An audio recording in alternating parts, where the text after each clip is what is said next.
I think the drive to war in Europe is a good place for us to move on to. Alex? Europe is literally going insane. And this is not even my quote. I just returned from a conference in Turkey, the Eurasian Economic Forum, Verona Eurasian Economics Forum. And one of the speakers was a former Italian Prime Minister, Romano Prodi, who is one of the still remaining true believers in the European project. But even he said that the EU has literally gone insane. And another person, an Italian sociologist, Sidotti, he said, here's how that madness manifests. When you are so convinced in your arguments with complete certitude that anybody who disagrees, you immediately marked as mad and dangerous and wrong. And this is where EU leadership is today. The madness is being whipped up on purpose.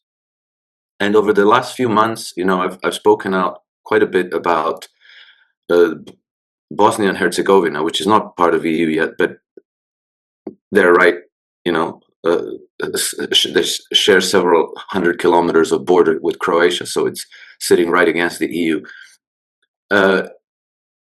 It was very clear that the Bosnia and Herzegovina was being rigged for a breakout of war, and we had a report from the RUSI Institute, that's Royal United Services International in the UK, one of their most powerful think tanks, saying explicitly that the Balkans would inevitably be the next front in the West's war against Russia.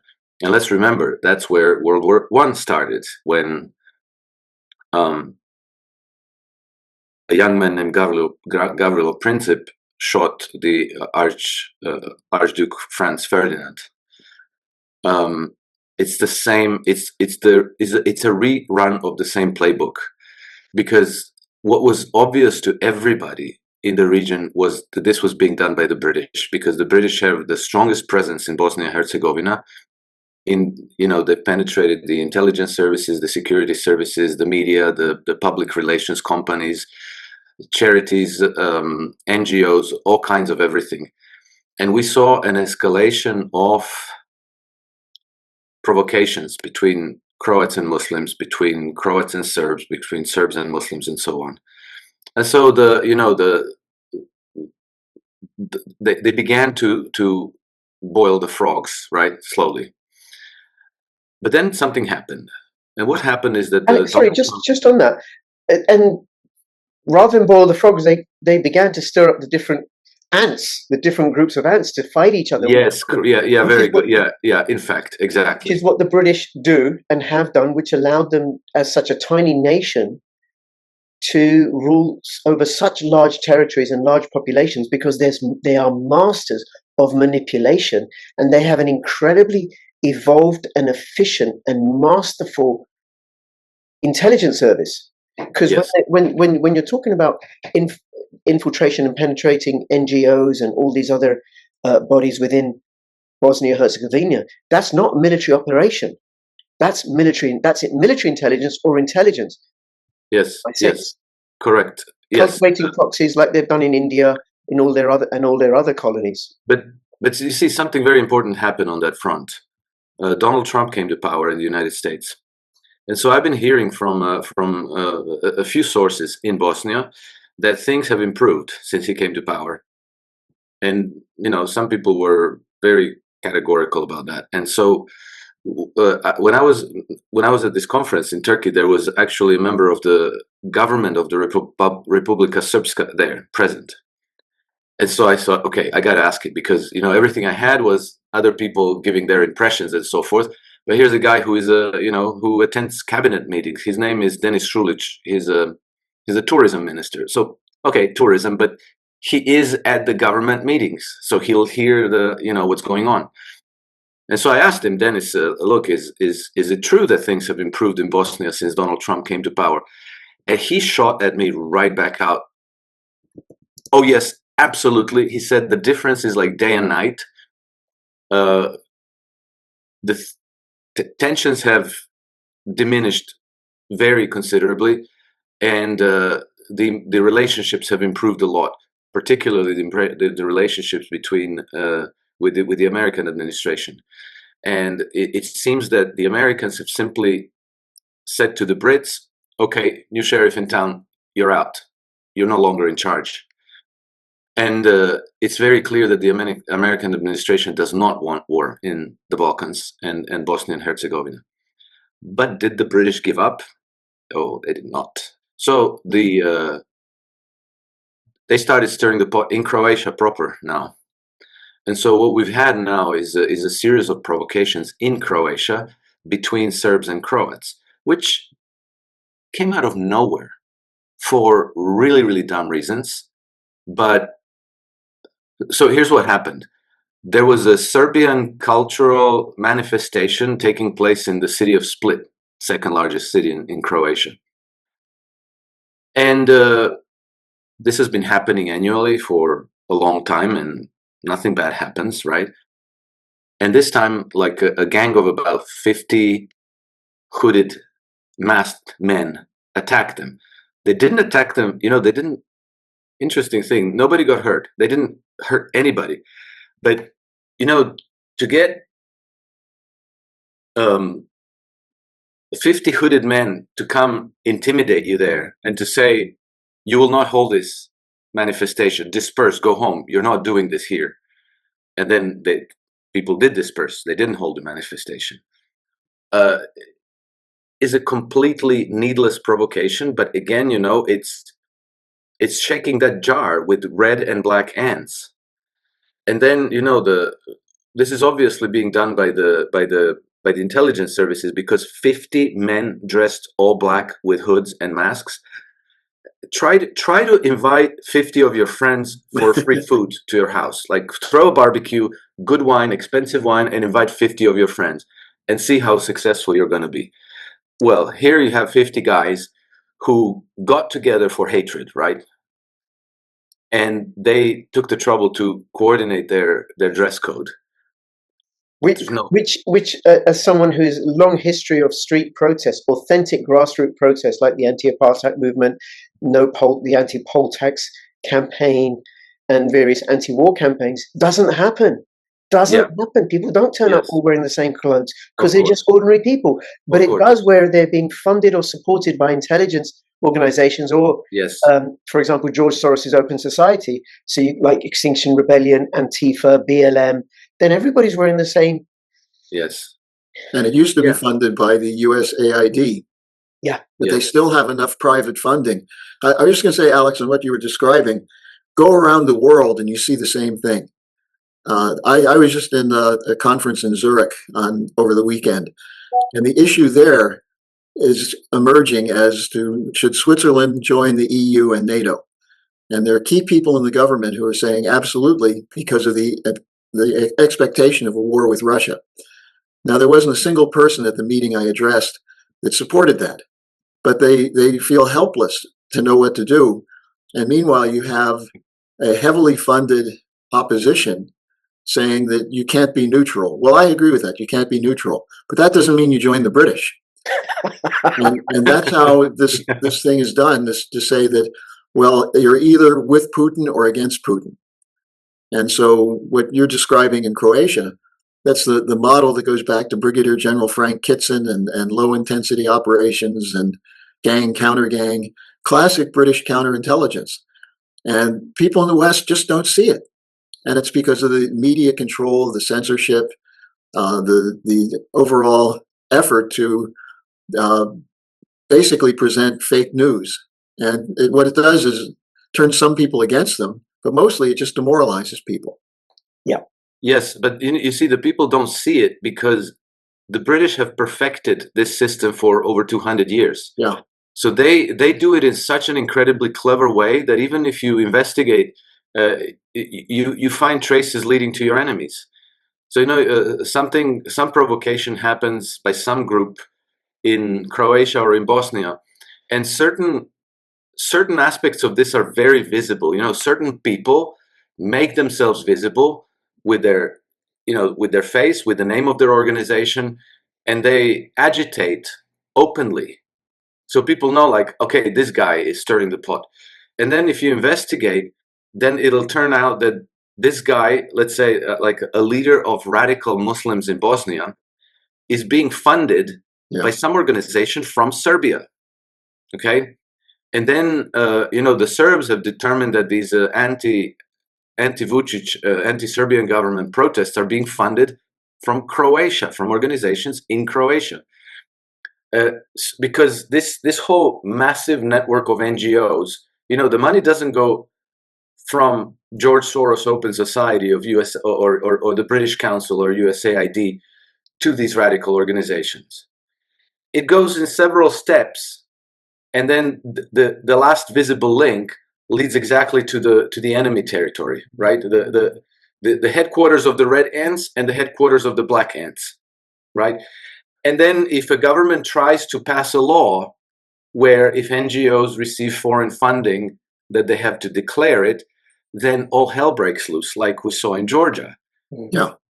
Because that is not allowed, because then you could trace the money going back to God knows where, but certainly places like Open Society, USAID, British Foreign Office, MI6, British Council, National Endowment for Democracy, German Marshall Fund, and so on. There's like a long list of these organizations that are doing this, but then the money is farmed out to literally thousands of NGOs, private contractors, charity organizations. And one thing I learned very recently is one of the levers of power that they use is the casinos. Because as it turns out that practically all the casinos in these crisis flashpoint around the world are run and managed by the British. They have British management. If I can say something on that, Alex, because I'm in the midst of writing an article now on the real story of Jeffrey Epstein. And if you trace what he was working on, there's a transition from the old banking model to the derivatives and financial innovation. Where did the money come from for that? It came from organized crime, casinos, gangsters, drug trafficking, arms trafficking. The Prince Andrew case. Andrew was working for the British Aerospace. You look at how these things work, and what you find is that this is what hybrid warfare is. You conduct so-called soft power operations that are disguised so no one can see them. But Epstein, his origin took him toward the end into working with the tech networks, the Silicon Valley networks, who are now totally integrated into the military-industrial complex. So if you're looking for Boeing and Lockheed, you'd better look instead at Google and Yahoo and so on, because this is where the money's coming from for the combination of psychological warfare, but also kinetic warfare, like Palantir, Peter Thiel. Turns out that Epstein had a connection with Peter Thiel, and that's why Ehud Barak was part of that network. So I hope to have this article done this week. It will shed light on how we're blinded by the confetti of sexual stories and luxury and the lifestyles of the rich and the famous. No one looks at what the money was going to. And I think what you just said about casinos is very interesting.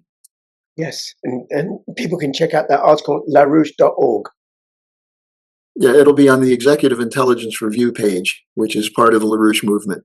Great. Okay, we'll definitely subscribe and follow and check out Harley's work on YouTube and larouche.org. Okay, Alex, do you want to carry on about casinos? Well, yeah, I'm just saying that's one part of one of their levers of power. Because I just met a man who managed a casino in St. Petersburg during the 1990s. Because he happens to be Croatian, and so I met him, and he was telling me about everything that we're doing there. And not for no reason, Vladimir Putin shut down all the casinos when he came to power. Not immediately, but I think around 2008, 2009. He shut them all down, and the guy told me, like, yeah, we were, this whole thing was being run from the UK. My bosses were all British. The textbooks that we studied to learn how to run casinos, it's all British textbook. There's like a whole body of know-how that is being transmitted to these people that they recruit and that they bring them to manage the casinos. And then he also told me the story about how they all went down, because he said for more than a year, the KGB people were coming to them, and they were saying, like, you don't pay any taxes, you have to pay some taxes. And these people were so arrogant and so convinced that Vladimir Putin was nobody, that he was going to go down, that this is just a transitory period, that they refused to pay a red cent of taxes. And they were extremely arrogant. And so this was going on for over a year, that these KGB agents, every few weeks, they would come and say, like, you still haven't paid a penny of taxes. You have to pay some taxes. Please pay your taxes. And they were no, no, no, and no. And then, what the KGB did is they put together a list of about 300 or 400 of them. And then the last time they refused to pay taxes, a different process went into operation, and then they all vanished. They just vanished. Wow. I want to say something about an approach that's really helped me. And it's what we as human beings do, pattern recognition. So whenever we come across a tree or a tiger, we don't have to look at it again. What is this, right? Because our brain stores patterns of what that was before. And one of the things that I deal with as a social worker, probably the most common thing that I deal with, is domestic abuse, where it's usually a man beating up on a woman and controlling and coercive. Now, women, when they do domestic abuse, it's manipulative. It's really clever. It's subtle. It's hard to capture and spot. So I could say that the way the Americans, say under Obama, carried out foreign policy was a fractal of male domestic abuse played out on a much, much larger scale through sheer brute force and shouting, but at a violent level. How the British have done this is the way that women carry out domestic abuse. Underhand, manipulative, controlling, getting in underneath people's skins and stuff, because they just don't have the military strength. Britain doesn't have the military strength. What it does have is this incredible machinery that it's evolved over hundreds of years to manipulate and machinate. Is that a word? Do machinations. Trying to be alliterative there. So what you're saying is that the British establishment is an abusive woman? Listen, you just look at British Empire. Regime change is a feminist policy, as you're saying. You just look at the British Empire, how they've conducted themselves. This is what the City of London doesn't have military power, not directly. It has influence and manipulative power. It also has money in order to buy up the media, like the BBC, in order to create Trump as this orange Hitler, this violent orange Hitler, and no counter argument, no dissenting view. And it's just curious how MI6 have been so desperate to get rid of Trump that he doesn't come to power. Hence Russiagate, which started in 2015 from MI6. Well, the other thing when you look at this is that the ability to disguise this has depended on shifts in the way the media functions. And now what we're seeing, and this is part of the shift to the financial innovation and the tech side, that they're now taking over the social media. That's what just happened with the Oracle takeover of TikTok, the move on CNN, the move into entertainment. They are 2 steps ahead of the people who want to oppose them. So but I think what's happening to Larry Ellison, Zionist, buying up TikTok and buying up CNN, and then also to add in Israel paying $7,000 to influencers to promote the Israeli pro-Zionist worldview.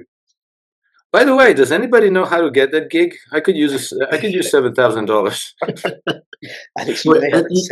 The other point here, going back to the casinos, is that the money oftentimes comes from money laundering. And where's the expertise in money laundering? The tax havens, the offshore islands, and so on. This is what Epstein was plugged into. Yes. He goes back to Bear Stearns, and he was one of the people who set up the collateralized debt obligation market that fed into the mortgage-backed security bubble. All that goes back to Michael Milken.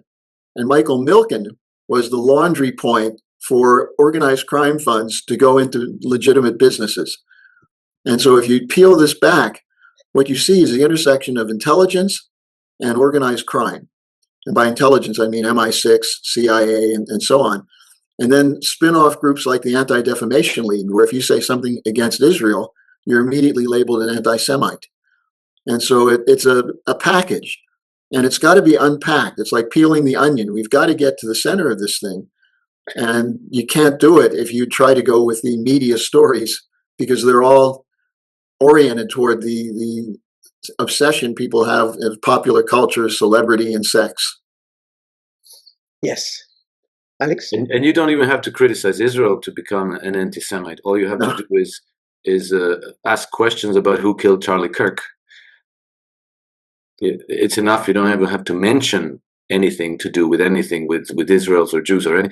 I heard from a journalist who is an Italian correspondent to from Washington, right? And he told me that there's a new investigation into Charlie Kirk assassination, not by the FBI, but by some person. I think his name is Jack Kemp or something like this. I don't know who this is really, but apparently he said that he's particularly interested in if there's any foreign powers involved in this assassination. Joe Kent? Yeah, Joe Kent. Yeah, he's right. One of the aides to Tulsi Gabbard. Okay. Oh. And so he immediately got the anti-Semite label. He didn't say anything about Israel. He never mentioned Benjamin Netanyahu, nothing. He just said, I'm particularly interested in if there's any foreign powers involved in this assassination. Immediately he was labeled an anti-Semite for that. And apparently there was quite a spat at one of the cabinet meetings over this, because the FBI wanted Joe Kent to shut down the investigation, because theirs is final and conclusive, lone shooter, magic bullet, and all this. But apparently Trump backed Joe Kent. Yeah, he has a vested interest in making sure you find out how it happened. Now, there's another story circulating that it wasn't a bullet that killed Charlie Kirk, but a device that was triggered, like the cell phones that were used in Lebanon. And that might have been what was done. Yeah, because in some of the footage, it looks that his microphone exploded. Yeah, like he had I guess under his T-shirt, and then in the moment of impact, you see his whole shirt kind of inflate quickly. Yeah, so that's possible, of course. I've seen that. Now, just on that, I just had a quick look. Kash Patel has objected to Joe Kent doing an investigation about Tyler Robinson's connections to foreign powers. Tulsi Gabbard supports Joe Kent. Now, Kash Patel's partner has connection to Israel in some way. His very young, attractive partner. So there's that. And then Trump coming on the side of Joe Kent saying we need to look at this. Well, how does that tie in with Trump's pro-Zionist sympathies? Well, I've been saying for many.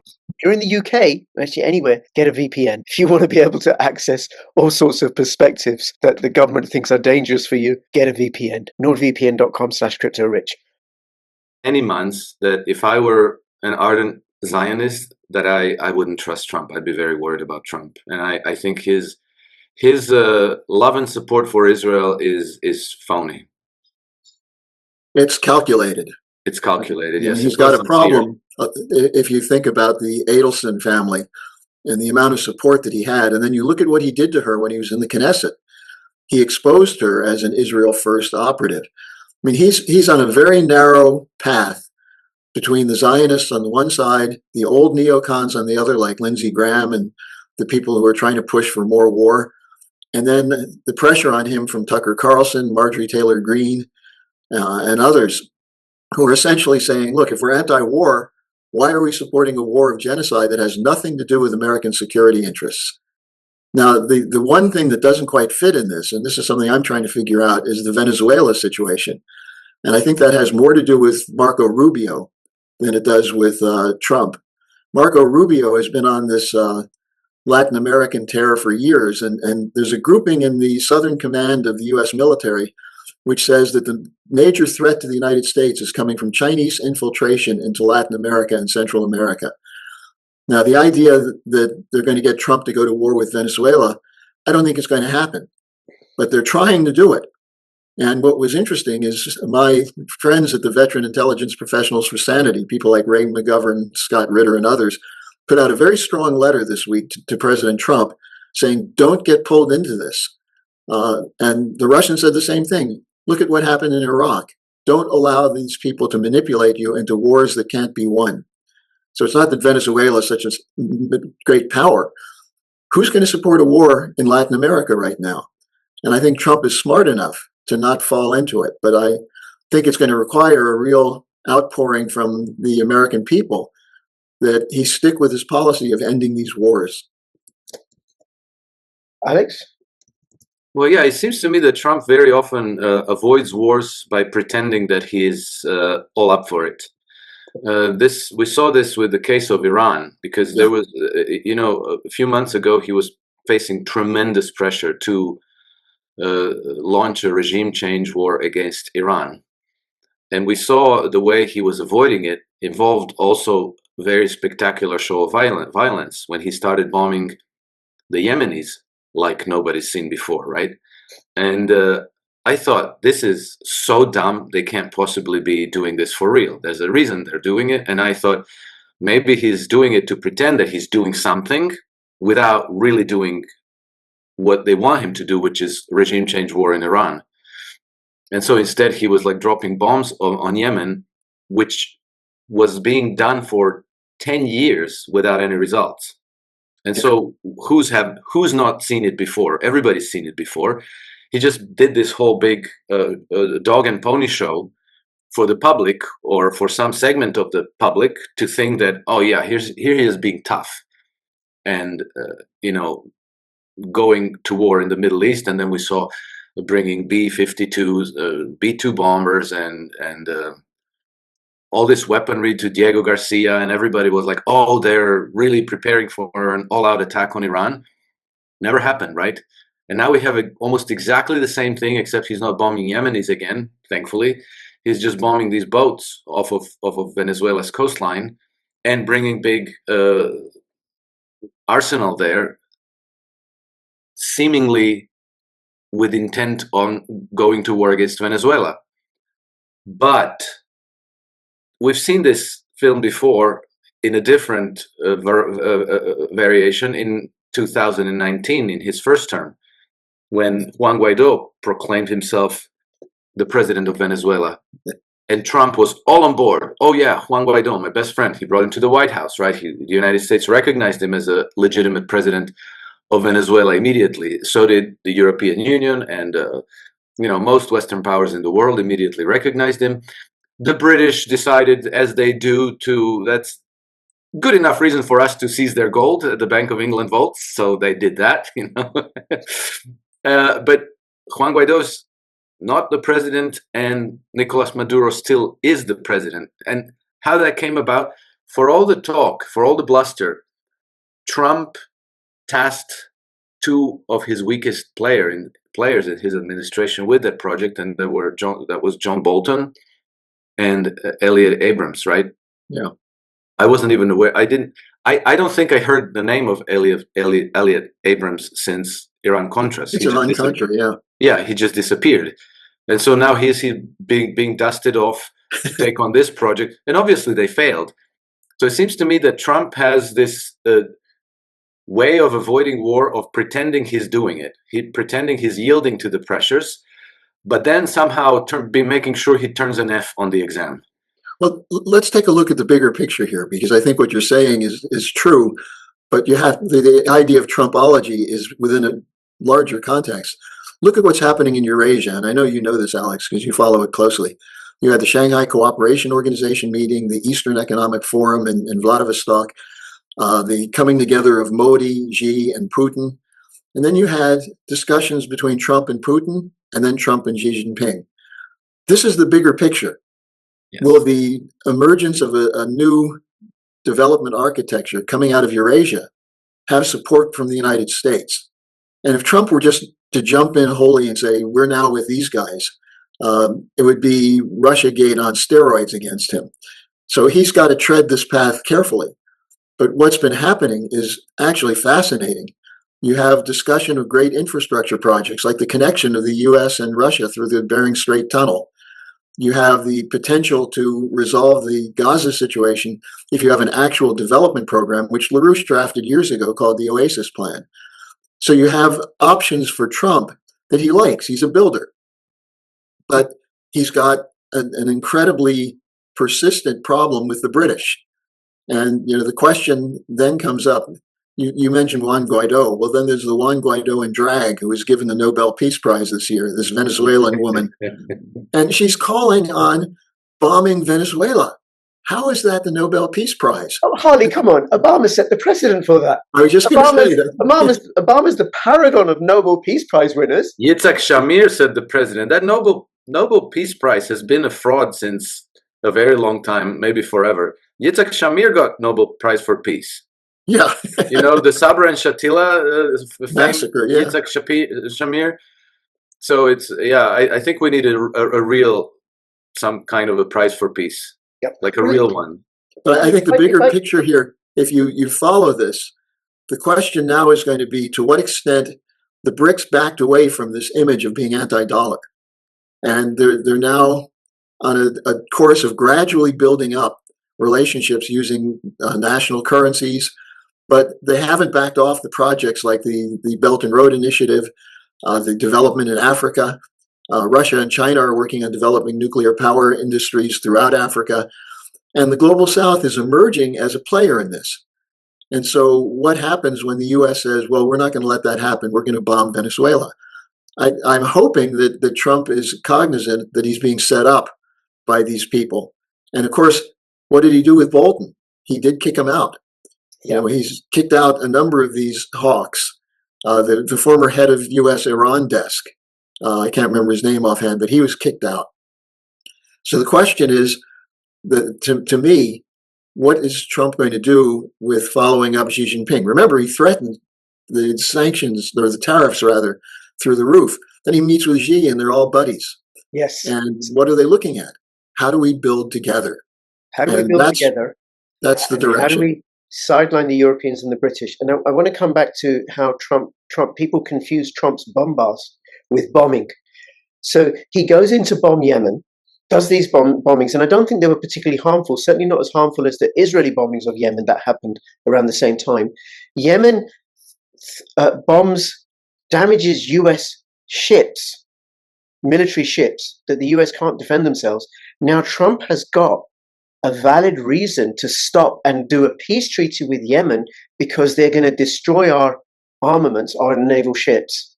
So he does the peace treaty with Yemen. Yemen stops bombing American ships.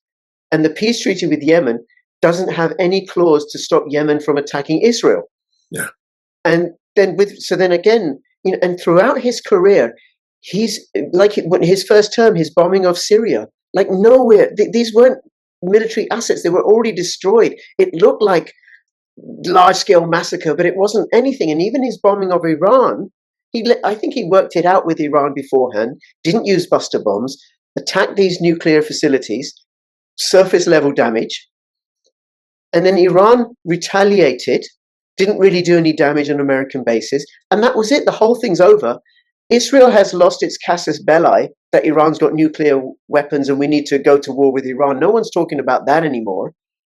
So he's a masterful manipulator himself, the way that he plays this game. So fingers crossed, hopefully it will be the same with Venezuela, whatever's going on there. And it could be, and I saw this in the BBC, and Tom Luongo's argued for this, and Trump has said that he's attacking the drug cartels who are raising money, and because of their connections with the banking cartel, because you're moving a lot of money, hundreds of millions of dollars, Alex, as you've pointed out, you have to have intimate connections with the drug cartels, and that would lead to the City of London, because one of the ways the City of London has manipulated and attacked other governments is through the importation of drugs to destroy the population, the opium wars, possibly fentanyl as well. Well, yeah, and it was HSBC Bank that actually got busted laundering money for drug cartels in 2012. And Obama administration let them off with a parking ticket for it. Yes. JP Morgan Chase also.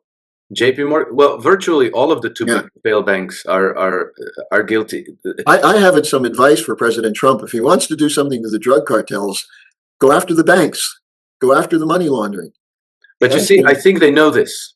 They do. Harley, I think they know this because I listened to an interview with one of the FBI people a few months ago, because they busted together with the Canadian Mounted Police. They busted a fentanyl lab in Canada, and he gave an interview about that. He said that it was an absolutely huge lab, and that they believe that it's only one of them in Canada. But then he also spoke about the role of the banks, saying that Canadian banks are laundering the money for these drug dealers. And so that tells me that they know exactly what the problem is. They're just not speaking about it openly. Yeah, you got to be careful. The head of the Bank of Canada was the current Prime Minister of Canada.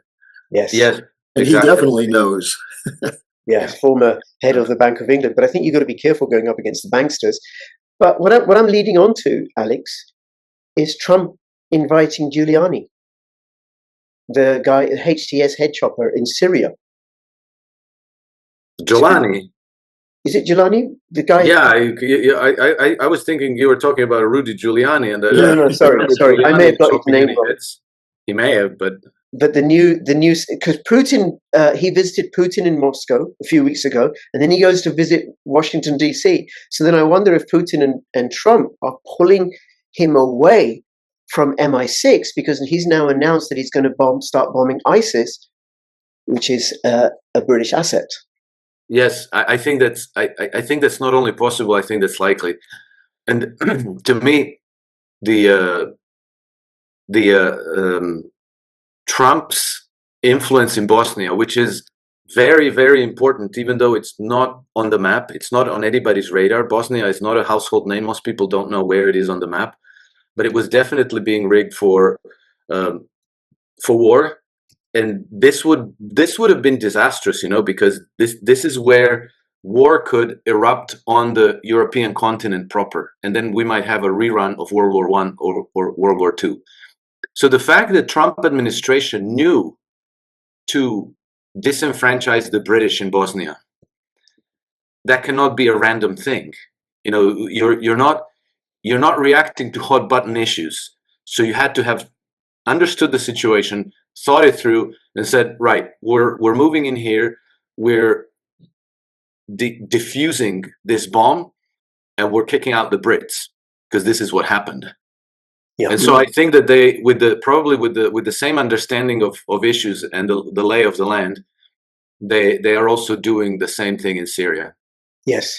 There's a lot of back channel negotiations going on, and key to that is the role of Witkoff, but also Kirill Dmitriev, the envoy of Putin, who's from the Russian Investment Fund.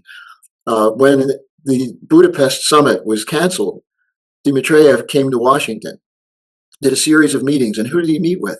He met with Trump loyalists like the Congressman Luna from Florida. And the discussion immediately then turned where Trump said the other day, well, no, the Budapest summit is not necessarily off. So you have these back channels, including what you were just describing in Syria. The other important point about the Syrian question is Israel is trying to move in and take over Syrian policy. And so if you have a Russian-U.S. cordon sanitaire to keep the Israelis out, that would be extremely important, especially given the potential for the shift of the Arab countries away from just going in lockstep into a false flag operation to go to war with Israel. So there's so many moving parts here, and so little light being shined on it. Yes. And I think this kind of discussion is what's necessary to not look at Trumpology and try and figure out what's Trump thinking. Look at what's being done. Look at the changes that are taking place. And that Trumpology, and not just swallowing what the BBC and other mainstream media outlets say about him. Orange Hitler, and he's just an oaf, and Orange Hitler, and he's going to destroy the world. Well, he's doing a really poor job of it with all the peace treaties that he's causing. I think he's caused more in 1 year than Barack Obama did in 8 years, in actual peace treaties between warring nations. Well, did you see what came up the other day when he made this statement about starting nuclear testing again? And he said, we're doing it because others are. Well, he knows damn well there's no other nuclear testing going on in the world. And this caused a reaction from within the military to basically say, no, we're not going to test bombs. We're going to test components, which we do all the time anyway. And so you have a bombastic statement which causes people to wet their pants. And then what's the result of it? Well, more talk between the US and Russia. And Lavrov made that clear. He said, we're going to discuss these questions. Yes. And he also said in that same statement that he wants denuclearization. He wants the end of nuclear arms. But the mainstream media didn't focus on that. And what was I was going to say something about his cabinet. Compare Trump's vice president, the caliber of his vice president, with Biden's vice president. Compare the two.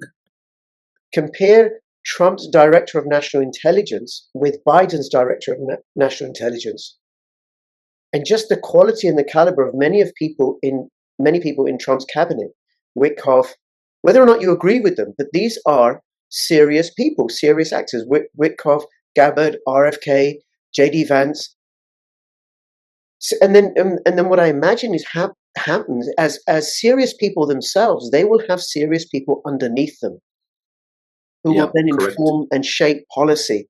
So we do, because in order to break apart and destroy the influence of the City of London, then what you need to do is you need to be equally smart and guileless. Yeah. Okay. And so I'll give you another example of that from Bosnia. So there was this Croatian politician from Bosnia and Herzegovina who was going to Washington to meet with the people at the State Department under Trump, once Trump came to power. And he thought, all right, here we go. I'm going to have to explain where Bosnia and Herzegovina is on the map and what's going on and all of this.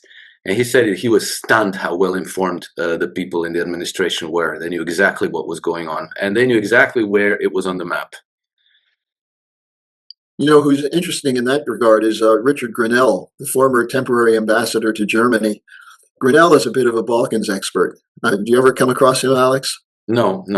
The name rings a bell, but no, I've never come across him. He's another one of these guys who has a low profile, but he's someone who knows quite a bit about the Balkans and has warned about this as the cockpit of the imperial warfare. Yeah. Mm. And then just last thing before we finish up, if we can have a few words on the desperate moves by the UK, France, and Germany to stoke up a war. I mentioned before we started recording, Harley Schlanger, that a Twitter post, an X post by former MP Andrew Bridgen, x.com/abridgen, worth following. And he was told that car sales in Germany have been atrocious this year, but by somebody connected with the car industry in Germany, but said that next year we're going to do much better because we're going to be building tanks. And then we have a drive to war in France saying, okay, we're going to put French troops. I mean, there may already be NATO troops and British NATO troops in Ukraine anyway.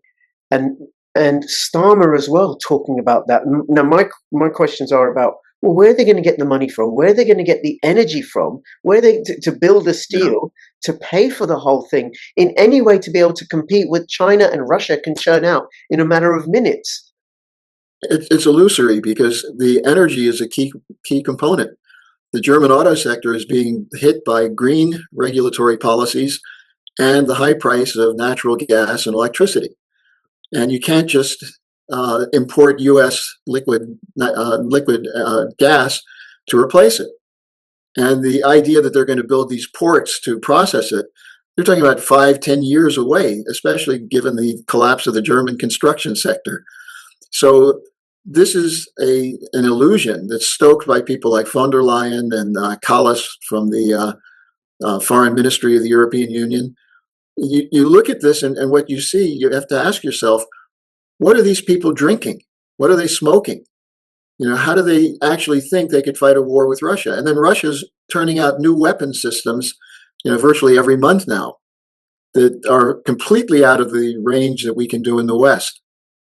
So this is part of the psychological warfare, but it is serious because if you have the kind of buildup they're talking about, you're a blink of an eye from a mistake that could lead to nuclear war. And I think that's why it's so crucial that people in Europe wake up and basically realize this is not just a cyclical crisis, but it's a complete collapse of an imperial system that's been running things for 500 years, and it needs to be replaced quickly. Alex, anything for you on that? No, I agree entirely. I think that the European moves, and we're talking about just European leadership, so we're talking about a very narrow segment of the European populations, an extremely, like, infinitesimally narrow segment of European populations. They're acting out of desperation, and their whole playbook always has been, let's start a big mess, let's get ourselves into a desperate straits, and then the Americans will have to come and bail us out. They'll just have to bail us out. And hopefully after Trump, somebody better will come, that will reaffirm American alliance with the United States, and then we're going to get our big shiny war. That worked in the run up to World War I. It worked in the run up to World War II. It's not going to necessarily work this time around. Not only because there's Trump in the White House. Trump is not going to be there for a very long time. But also because we have many new elements in this equation. One of them is the internet, social media. One of them is the alliance of two global superpowers, which are Russia and China, which didn't exist ever before. We have the Western powers being purged out of the Middle East, and so whereas in the past, they contrived all these global events from a position of strength, economically, financially, diplomatically, militarily. They're now in a position of weakness practically across the board. I think the only thing that they can maybe engineer and finagle is the money part of the equation, because there's always more money than we think. Britain and European powers were practically broke at the dawn of World War I. But nevertheless, they were able to mobilize the resources of the whole society towards the war effort. But as Harley pointed out, you cannot print or engineer energy. You have to have it for real, and they don't. Yeah. And so that's a very real limitation that then puts a limitation on the industries. In the past, they were able to rely on the United States to provide reinforcement. This time, it's not going to happen, probably. And well, they're counting on endless bailouts. And one of the interesting things about the MAGA movement is the idea that you don't spend our tax dollars on war, especially where there's no national security interest. And I think that this is going to be one of the determining factors of the midterm elections, especially since it's come up in New York City mayor's race. Are we going to bankrupt the cities that are falling apart in order to give Israel a higher standard of living and the weapons they need to kill more Palestinians? So we're coming up to a point where the people actually have an opportunity to have a say. And that, I think, is the most important thing that could determine a change. Plus, the other point you made, Putin and Xi Jinping are not idiots. No. They're not going along with a profile. And we see that Putin's reaction. There's some people saying, well, Putin is too soft, he's too weak. Putin knows exactly what he's doing. He's got the Russian people behind him, as opposed to the Europeans, who, if they have the European people behind them, they're carrying pitchforks. And more of them will do that. There'll be more pitchforks going out, being distributed.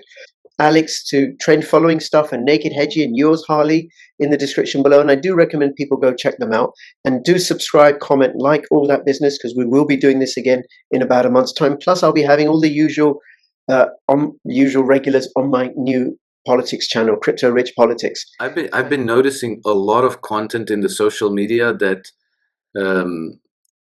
promotes Great Britain as some kind of a power for good in the world. Just little memes. And now somebody when I was in Croatia, somebody told me a story about some British historian who came gave a lecture in Zagreb, I think. And then one of the stories that he told in the lecture was how FDR's son, I forget his name, Elliot Roosevelt, had dinner with Winston Churchill and Joseph Stalin. And then they were discussing the fate of some 50,000 German prisoners of war. and Stalin was saying like, well, just kill them all. What's the problem? And then Winston Churchill was appalled, of course, like, oh, like that's wrong and bad, and then Elliot Roosevelt said, well, we don't have to say that it's 50,000. We could say that it's 49,000, and you don't have to, it can be done quietly. So, and then Winston Churchill demonstratively got up off the table and left, and then Elliot Roosevelt ran after him to tell him, no, but we were just kidding. So like they're giving these lectures, and they're painting the picture of this morally upright force, whereas the Americans and the Russians are these bloodthirsty maniacs who just like give no value to human life. And I've been coming across that more and more and more, including in the social media, where they're now trying very badly to whitewash the role of the British in the world and present it in a very positive light, which tells me that they've probably become aware that the magic has worn off. Well, watch out for the use of the Commonwealth as the way of presenting a better picture. The idea that it's no longer an empire, the empire is gone, and now we're going to work together with African countries. You talk to people in leadership positions in Africa, they don't buy that for a second. They know how Churchill looked at apartheid. They talk about Churchill being pro-Jewish, and yet Churchill signed on immediately to the Balfour Declaration to essentially use the Jewish population of Eastern Europe as a hammer for British interests in Southwest Asia. So this attempt to whitewash, I think it's as we say in Texas, the horses left the barn. They're a little late. Yeah. And the question I was just raising about the monarchy is, King Charles doesn't have the same cachet with the English people that Elizabeth did. He's not a very likable person, especially when you see him with a crown that's 2 sizes too large for his head, marching in these garish uniforms. The pomp and circumstance doesn't fool people as much anymore, especially when they can't afford food, they can't afford healthcare, and so on. So the idea of the empires collapsing is one that raises the more fundamental issue, is what will replace them? And that's where I see the BRICS and the Shanghai Cooperation Organization, the potential for the West to have a positive, mutually beneficial relationship with the former colonial world. That's where the future is. And Harley, I would say more specifically, or the main driver of that is the emergence of ARC, America, Russia, China. And the last thing the Europeans and the British want is that to emerge, because they're cut out of the picture. UK has hydrocarbons but won't access them because climate change, and European Union has nothing, no resources, nothing, no collateral. And I just want to finish up on this because do got to go, right? But in terms of improving the British image, especially with Africa, no doubt, Alex, you will have come across on the BBC how the original Britons, the original Anglo-Saxons, the Vikings, and whoever were actually, like the people who built Stonehenge, were actually Africans. Oh no, I never heard that one. That's coming out. I mean, in some of their documentaries and articles and stuff, they're eliminating Britain's white European heritage and replacing it with Africans. It's insane. Wow. Another assault on heritage and culture and tradition by the truth. And truth. Yes. Thank you, Harley. We're in the post-truth era as far as the establishment is concerned. Yes. All right, Harley, Alex, we do have to finish up. Stop talking once I stop press record. Thank you for this little epilogue.